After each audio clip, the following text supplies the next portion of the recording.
I think the best part about these questions, especially when I don't like know somebody, is like I'm asking them questions I don't even know like how I don't even know if they're I don't know anything. Oh, this is gonna be fun. Yeah. Well, we'll start with this one. Okay. And speaking of balance, what's the best way to spend a rainy day weekend? Netflix with some just trash reality TV. What are we talking? Jersey Shore? Are we talking Real Housewives of somewhere? Probably Real Housewives, or let's throw it back old school to Grey's Anatomy season 1. Oh, dang. So like you're just binging old. Just binging, feel good, or, if I haven't watched The Holiday already for the 10th time Is that the month. one with Reese Witherspoon? No, with Cameron Diaz and Jude Law. Oh, I don't know if I've seen that movie. What? Homework assignment number 2. Is it like a romantic comedy? It's a rom-com. Oh, yeah. I mean, not that I haven't seen rom-coms, but, I'll go out looking for them either. You know what I mean? I'll probably watch a good old Holiday again. I've seen it 1,000 times, I'm sure. See, but it's feel good. See, I don't know if this is lucky or not. My girlfriend's not really into like rom-coms. You good there? Did it get messed up? There we go. I think we're good. She's not really into rom-coms, but I have seen like The Wizard of Oz. I don't know how many times in the last 5 years. But she loves all like Alice in Wonderland. She's into that. If you could rename yourself, what name would you choose? Now, really quickly, okay, what is your Instagram handle? Tracy Spin. Okay. TracySpinn. Okay, and then your name is Tracy Spin? My name is Tracy Spinner. What? Your name is Tracy Spinner, right? Yes. Okay. So I was like, at first I got confused because when I saw Tracy Spin and I saw Tracy Spinner, I was like, does she just do like a lot of like Peloton? And like, and then why did she make her name Spin? And I was like, but it really is Spinner. My last name is really Spinner. And I just shorten it on social media because people are crazy. I don't need folks showing up at my door, you know. But you also do a lot of Peloton as well. I do, which is really funny. I do. Yeah. Because I thought it was just kind of like a cool, like, you're like, I'm Tracy Spin. I do a lot of Peloton. Yeah. So what name would you give yourself if you weren't Tracy Spin? Oh my gosh. Or just Tracy? That's a hard question because I love my name. You want to test out some names real quick? Let's go. Okay. Let's try. I don't know who you look like, so I'm just gonna say, what do you think about the name Gwen? No. No. I keep going to like old names, like not like cool names. I was going to say classic. I was going to say like Linda. Oh, no. See, that sounds old, right? That sounds old. Tracy's a pretty... Penelope? How about Penelope? Like Penny? I want something that has like a Penny? cool... Or what about Penny? Yes. I want something that has a cool... Like you can shorten it or you can have a cool nickname. So my daughter's name is Lucille. Lucy. But we call her Lucy. See, I love that. But her middle name is June, and so we call her Lucy June, which is really redneck. That's really cute. But I will say Lucille June sometimes. I love that. So yeah, if I had to pick something else, it would be something that I could have like a proper. What about Samantha? Name? No, I don't want to be Sam because that could be boy or girl. No, something like Penelope to Penny, Abigail to Abby. What about, I know this isn't one of them. What about Carrie? How would you shorten that? No, I'm saying Catherine to Carrie. Oh, yeah. You could go Catherine to Carrie, I guess. I was like, this isn't a shortened one. This is just Carrie. It's just Carrie. Yeah. But Catherine to Carrie. Yeah. Because Tracy, I can't really, there's not a shorter Trace, I guess. It would be a shorter. And Tracy's not short for anything else, right? That's it. It's not one of those weird things. It's like, well, your name is Richard. No, your name is really Dick. Yeah, I know. I'm sorry. Yeah. I feel like we kind of already answered this on the podcast, but that's okay. Would you stop eating all junk food if you could live 5 years longer? 100%. Really? 100%. I would not. I am not a junk food eater. Chocolate? Not really. Okay. When I talk you said about, you had a sweet tooth, though, right? Yeah, but I want like a cookie or like a cake. What's your weakness? Queso? No. Right now, Siete Foods chips. Real healthy people know what those are. Okay, so if you could stop eating these chips for 5 years and you'd live 5 years longer, you stop eating chips, would you do it? 100%. Well, is it quality 5? Well, so this is the argument. I've asked this question before, and this is the argument we get into. They're like, is it the last, like, it's like I'm 80 to 85? Or are we talking like just like 5 years anywhere we want? Yeah. And so like, I'm going to tell you, if it's 80 to 85, just go ahead and eat junk food. Like there's no reason to hang around for those extra 5 years. But if you're talking about like, I could rewind from like 30 to 25, just, yeah. I mean, you know what I mean? Maybe I'd go like, yeah, I'll eat healthier. Yeah. I could totally do without them. Because think about all the different things that you could experience in 5 more years. What about peanut butter? Man, that would be tough. Yeah. I could do it, but it'd be tough. For 5 years, though? I mean, you're just going to live 5 years longer. Like, it's peanut butter. But I could do almond butter then. Yeah. If you're like, I'll just switch to almond butter. It's fine. Yeah. Peanut butter's cousin. Yeah. Okay. I think this is a good order. Okay. What, and we don't have to get real serious about this either. What's the most significant problem facing the world? And you don't have to get super deep, just like, media.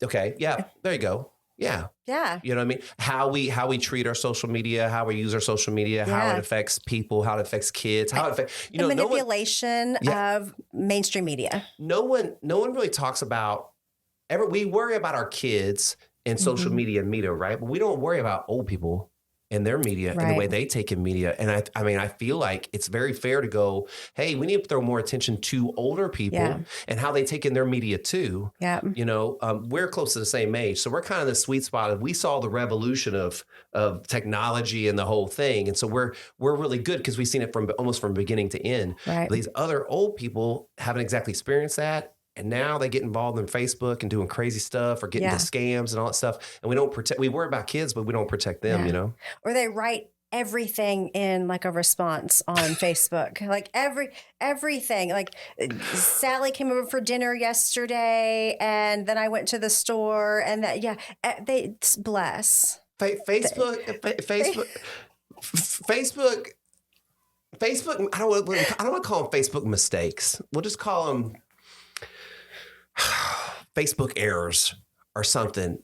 It's one of the greatest things that, with some, the best thing I saw is one of my aunts was wishing her sister happy birthday on her own Facebook. You know what I mean?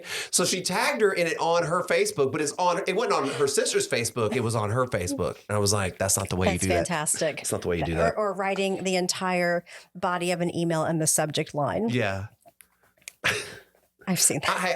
I'm sorry. I'm sorry, older people. I know I'm not supposed to call you old people. I'm on my way. We're on our way there. Seasoned people. But look, if you have a question about whether you're don't just assume that, you're writing in the right spot. That's right. Run it past a 15-year-old. That's right. See what they say. They'll set you straight. Okay. If you could work as an assistant for anyone for a year, who would you choose? I've always said that if I woke up, won the lottery one day, what would I go and want to do is I want to work at a coffee shop. So I want to be a barista's assistant, maybe. I think that would be so much fun. I mean, you can do that. I mean, if I didn't have to worry about money or making to be able to afford to live in Austin, then I could. I think that would be so fun. Just the amount of people that come in every day that you get to talk to and learn from, and that would be so amazing. Did you ever bartend or anything, the wait tables or any of that kind of stuff? I was a hostess at a restaurant. But kind of similar. Similar. You know what I mean? Loved it. It being a personal trainer, kind of similar people you come across, things like that. Yeah, absolutely. Yeah. It's just because I'm nosy. I just want to know about people. I'm a button pusher. I'm very tactile and I love technology and I'm a gadget person. If there's a gadget to be had, I want it. What do you think that came from? I don't know. I mean, and maybe, and some people kind of just are and some people aren't, you know what I mean?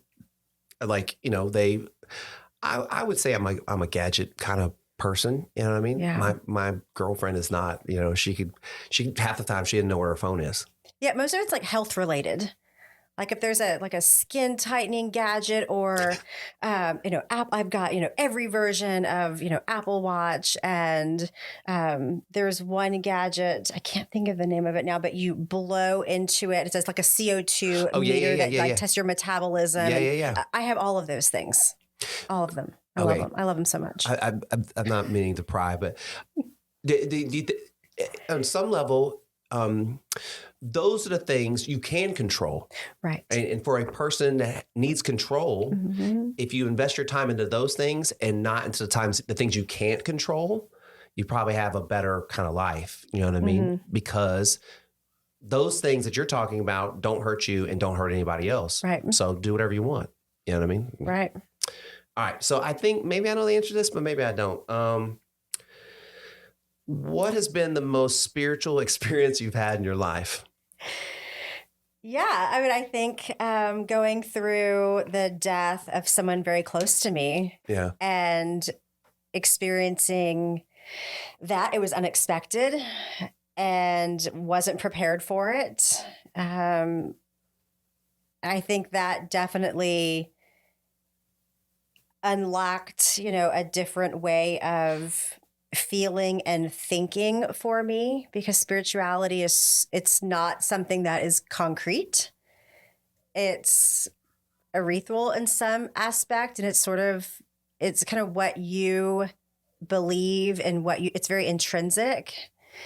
And I think that was the first time that it really caused me to process kind of spirituality and my connection to a higher power that exists. And I think because I feel like I'm a person who is sensitive to energy and in tune to energies. And I always feel like, when people pass away, that they're still here with us in some capacity. Their energy is, their spirit is. To this day, I swear I can, like, if Richard's in the room or if his spirit is around or has been, I can feel it. And he was always a jokester, and he was just very sarcastic and very funny. And, I would say things and he would always make fun of me because I would say things that was completely fucking wrong. Like, absolutely just a fact about something that was absolutely wrong. But I would say it with such confidence and conviction. And he would go, dude, you're so stupid. Like, no, that is not, that's false. And I was like, no, it's absolutely true. And so now I will say something that I know is 100% false. And I could feel him, almost hearing him say, dude, come on, that's absolutely false. So I think, the short answer is I think that spirituality was definitely challenged, for me in that way, and also experienced it in a very, very different way that, we're here, we're physical beings. And then when we pass on, that we're still here in different ways. It's not necessarily an end. It's just a transition of something else. I think one of the most powerful things I've ever had somebody say to me or I've heard was, what people will remember about you is how you treated them. 100%. Right. And everything you speak to is how he treated you. Yes. And so you feel that. Yeah. When you need to feel that, you feel that because someone did that for you. You have opportunities to do that all the time, every day. And when you can get present and get right with yourself, you can be present enough to go, oh, this is an opportunity for me to show appreciation or show grace or whatever to some other human being so they can feel that, and I mean, obviously, sorry for your loss, but you get to also experience that too. It's part of it too. Yeah. I think it helped me to be not as rigid and to be open to connecting with people in ways that I probably wouldn't have, again, career driven, high achiever, goal oriented. And, I was on a call yesterday with a leader from a rural school district, and they were sharing with me the challenges of their community, challenges that I've never had to face, from 90% of their population living in poverty, true poverty, and an hour away from any accessible mental health care, and that the students in the district feel hopeless and helpless, and they feel like they don't matter, and they feel like that this is all that they have. They know a Dollar General, they know a gas station, and that's what they know.